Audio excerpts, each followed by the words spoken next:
Hello everyone, Niklsun here, and welcome to Coming Soon Movie News with Niklsun. I'm your host, and on this show, every Monday, Wednesday, and Friday, we'll be going over all of the day's movie news, as well as going over what it means for the production in general, such as casting decisions, trailer announcements, director announcements, things like that. So, without any further ado, let's get started with today's Hot Topics.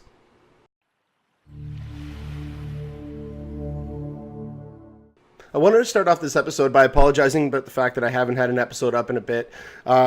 My work schedule has been incredibly busy, and even outside of that, there's a lot of things that I've been having to attend to over the past couple of weeks. It's been unfortunately taking away my time to be able to do this show, because with everything that I have to do with this, it takes a while for me to actually be able to sit down, start writing the show, get everything all the way through to uploading it. So there hasn't been a lot of time for me to be able to do this. So what I'm doing today is I'm recording a couple of episodes, and I'm going to have them unveiled throughout the course of the week. Because this week I'm working pretty much the whole straight stretch all the way through till about Friday. During the times where I would actually be able to record an episode.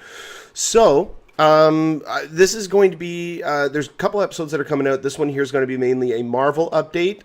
There's going to be another one coming out that's mainly a DC update. And then there's also a couple of other stories that are peppered in between. So, yeah, if you guys just want to check out and see what the descriptions of all the contents I'm going to be talking about, just check the description of this video, because I do have a list of all the topics that are going to be covered and the times that they start. So if you do want to skip one, you can go ahead and just find the time that it starts at and just go to that point in the video. So, without any further ado, let's get started with the Marvel update. So, there's been a lot of Marvel news that has come out over the past week and a half. So this is going to pertain to both Marvel Studios, and then there's also going to be a Fox Marvel update as well. So, a couple of the updates with Marvel Studios. First off, we're getting a lot of casting suggestions, I guess, or people who are kind of in consideration for the roles. I don't know if they're actually in talks for it yet, or if they're just rumored, if these are the people that the studios like, but Ernie Hudson, as it stands right now, is actually apparently the top choice to play T'Chaka, who is T'Challa, the Black Panther's father, the original king. Well, not the original one, just the previous one.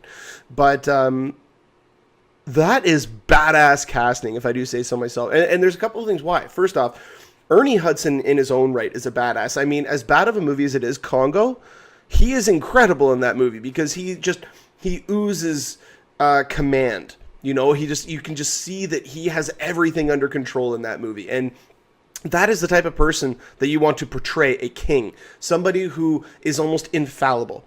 You know, nothing that they do can be perceived as wrong. And I think that Ernie Hudson can convey that. I think that he has the stage presence and the screen presence to be able to convey that.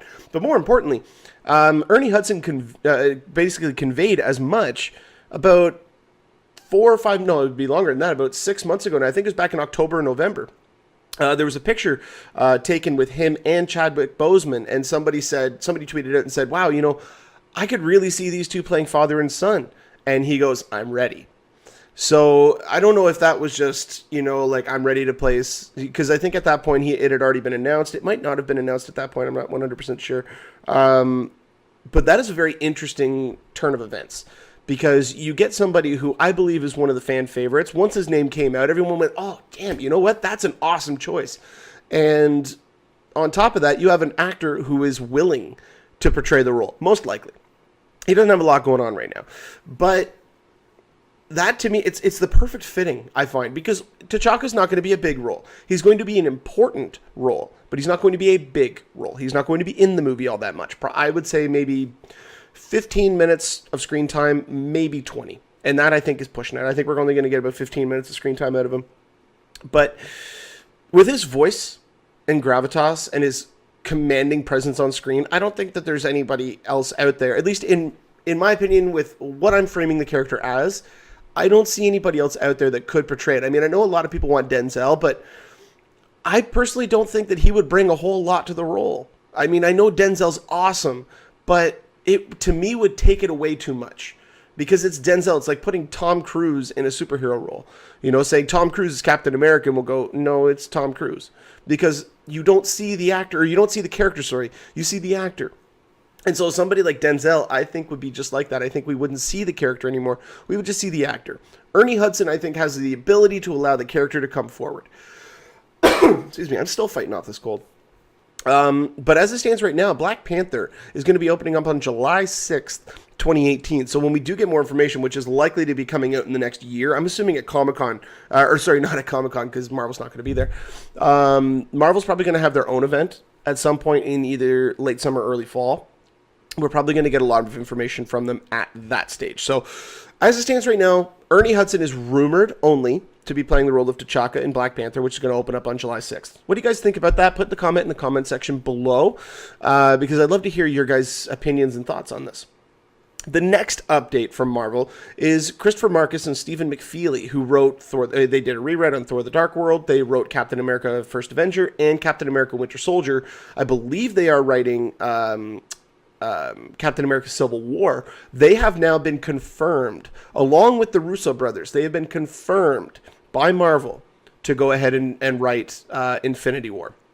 So Russo brothers are confirmed by Marvel to direct.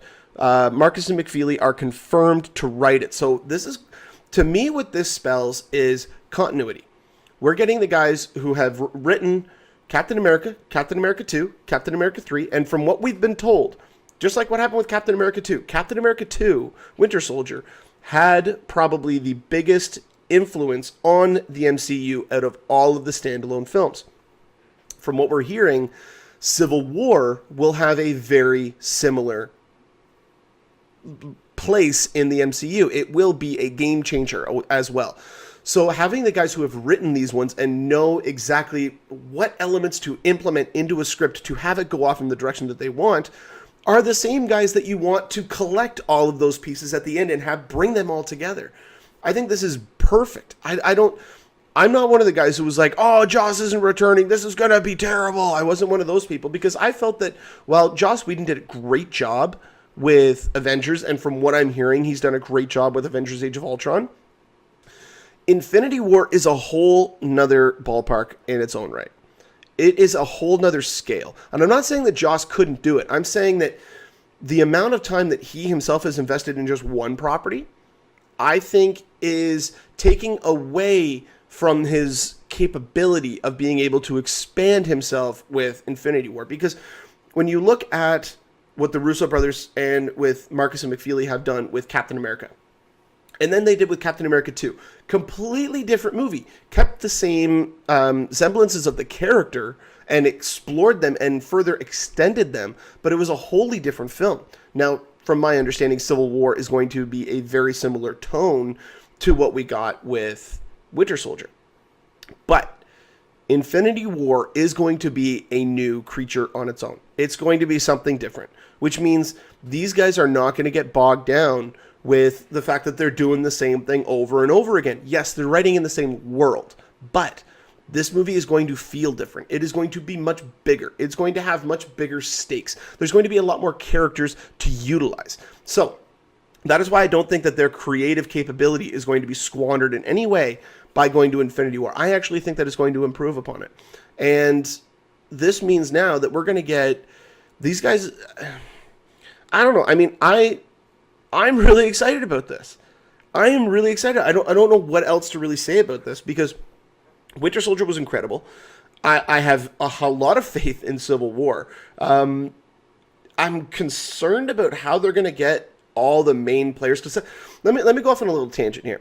There's been a lot of complaints about a lot of movies saying there's too many characters, and the thing about too many characters is how they're utilized. Because some people will say, well, they can just be on there for a hot second and then they'll be gone, which is fine. But looking at a movie like Civil War, okay, these are the main players that we know we're getting.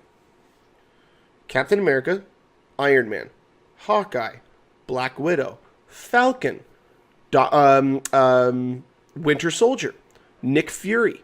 And obviously we're getting Black Panther, and we're getting, most likely, Spider-Man.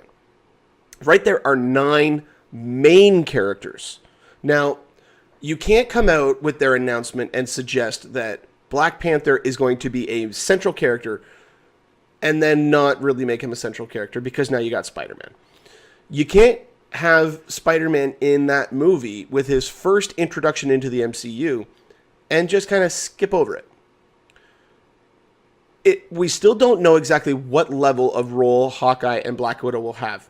Judging by the reactions from Age of Ultron, I have a feeling that Hawkeye is going to have a big role because people say they loved Hawkeye in this movie, which I'm so happy about.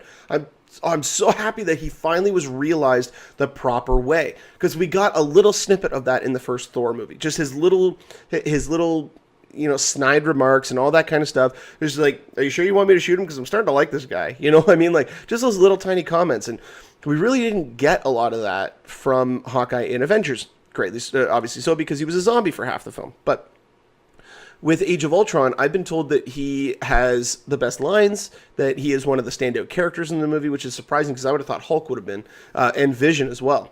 But yeah, I mean, I think that he's going to have a pretty sizable role. So when taking all this into consideration, it's never really an issue depending on how many characters you have. It's how they're used. And if they're all going to be main characters, that's when you have to get a little bit worrisome. Because, okay, well, how much screen time is going to be devoted to this? Because we know the central storyline is going to have to revolve around Captain America versus Iron Man. And Iron Man, we've already heard reports that he's in about 40% of the movie. Like 40% of screen time is going to be devoted to Iron Man, which is almost half the film. So, I don't know. I mean, I love the guys writing it. Absolutely. I love the Russo brothers. My worry is with too many characters. That's why I like that Infinity War is going to be 2 films, because there's going to be so many friggin' characters in that movie that we need 2 films. And they're both going to be 2 hours and 20 minutes long, at least. If they're not, then that's just a waste. Because if you had 2 movies that were an hour and 40 minutes, you could have made that a 3 hour and 20 minute movie, and people would have sat through it. But you wanted to stretch your profits. But no, if they make them 2 hour and 20 minute movies, obviously nobody's going to sit there for a 5 hour movie. But 2 well thought out, well planned, well executed 2.5 hour films, perfect. Perfect idea. Love the directors, love the writers. I'm on board with it. Infinity War is going to open up. Part 1 is going to open up on May 4th, 2018, and Part 2 is going to be opening up on May 3rd, 2019. So when we do get more information about these films, I will definitely update you guys on here with that. And the last part about Marvel Studios just actually came out, I believe, yesterday. And it was during an interview with Kevin Feige about Age of Ultron, and they were asking questions about Spider-Man.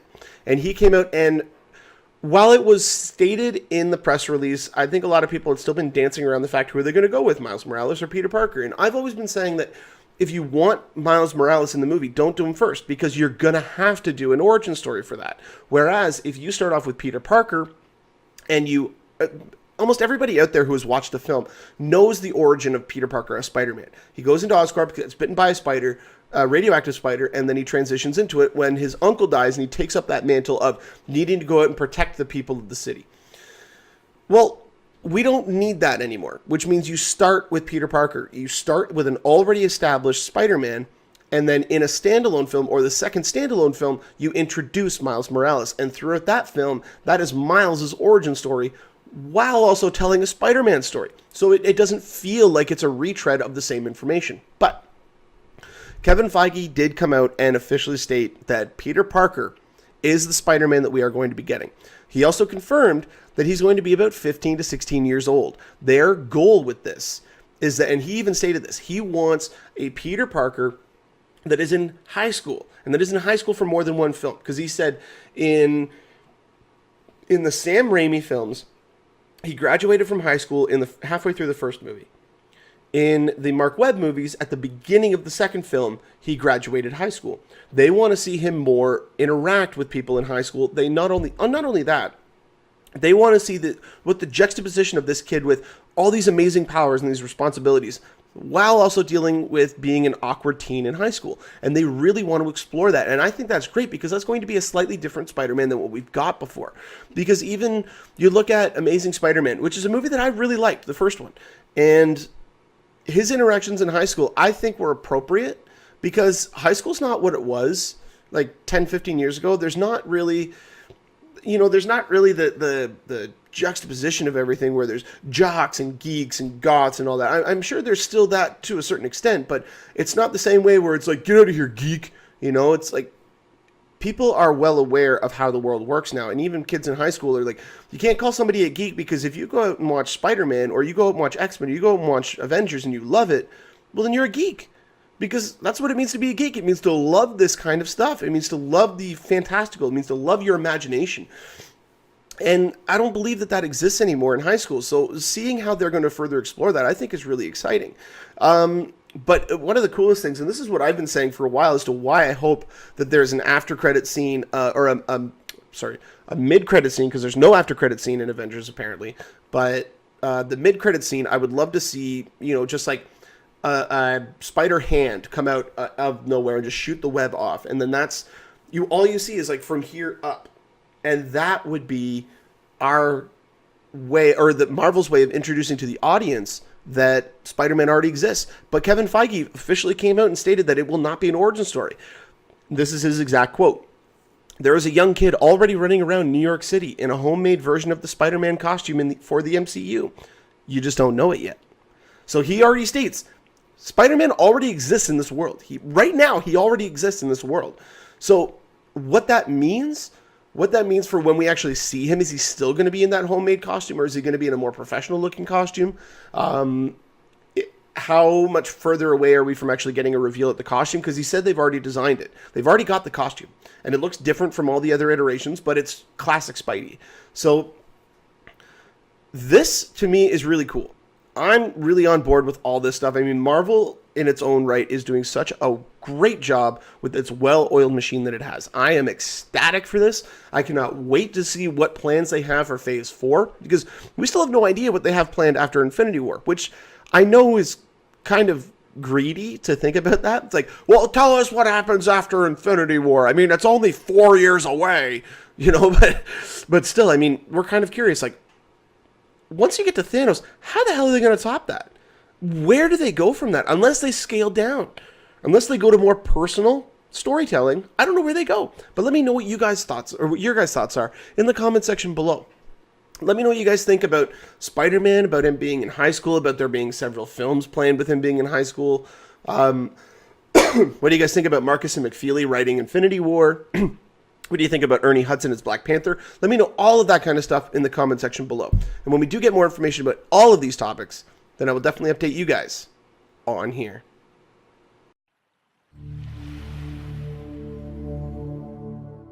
While a couple of weeks ago it was revealed that we would be seeing Angel in some form in X-Men Apocalypse, a couple of things have now been confirmed. One, Ben Hardy has been officially confirmed to play Angel in the movie.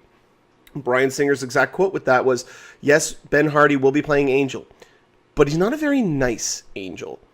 And then we get this incredible concept art of Archangel, which is something that we've all been hoping would be in this film.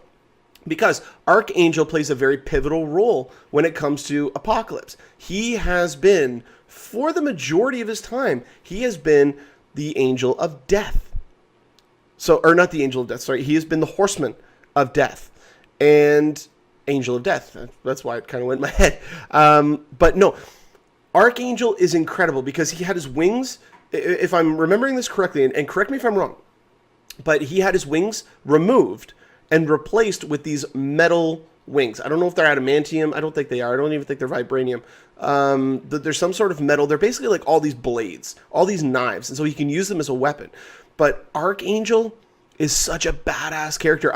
I'm reminded of, take the movie away for a minute, I'm reminded of the fight scene between Paul Bettany and, I'm forgetting his name. It was in the movie Legion, where Paul Bettany played Michael, the Archangel Michael, and he came to, or was it Gabriel? No, he played Michael, the other guy was Gabriel. And I'm forgetting his name. I can see his face. He played Blob in X-Men Origins Wolverine.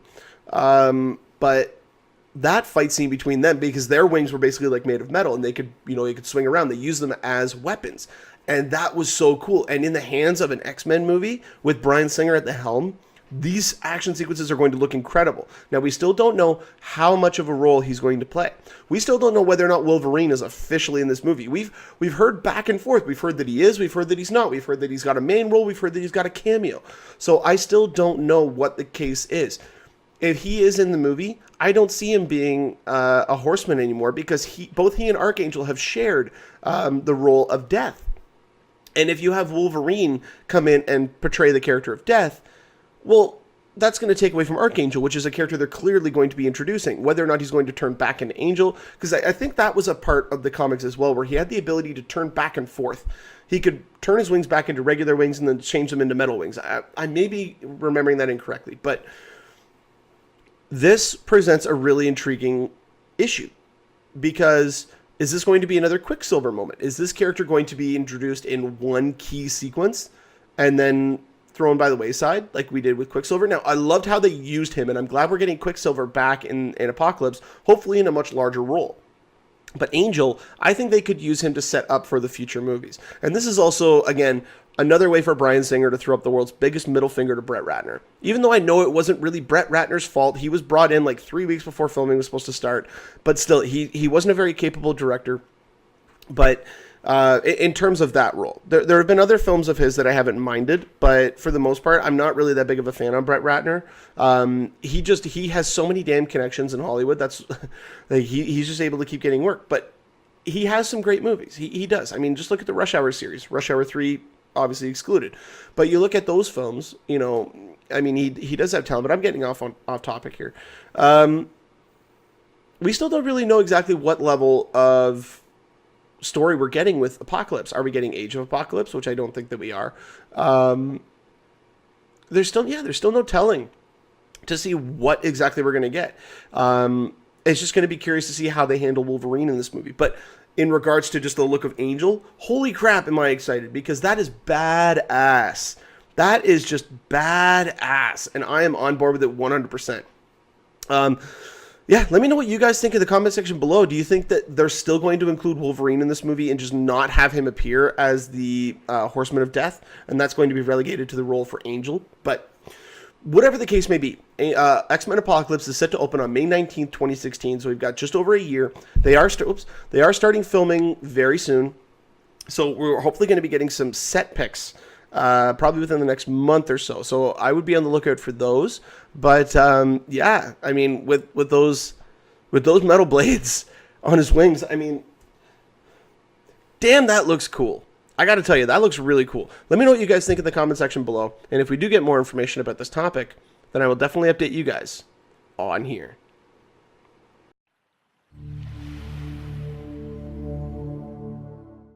Well, that'll about do it for this episode of Coming Soon Movie News with Niklsun. Thank you so much for watching. You guys have been a great audience. Go ahead and click that subscribe button there in the bottom corner. You get updates whenever a new video is posted. You can also follow me on Twitter and Instagram at Niklsun, Niklsun, for all of your movie updates. And you can also give our Facebook page a like at facebook.com/movie news with Niklsun. If you guys ever have a topic or a question you'd like to have talked about on the show, you can go ahead and put a comment in the comment section, or you can email me at movienewswithnicholson@gmail.com. And on every Friday episode, I'll try to get to as many questions as I can.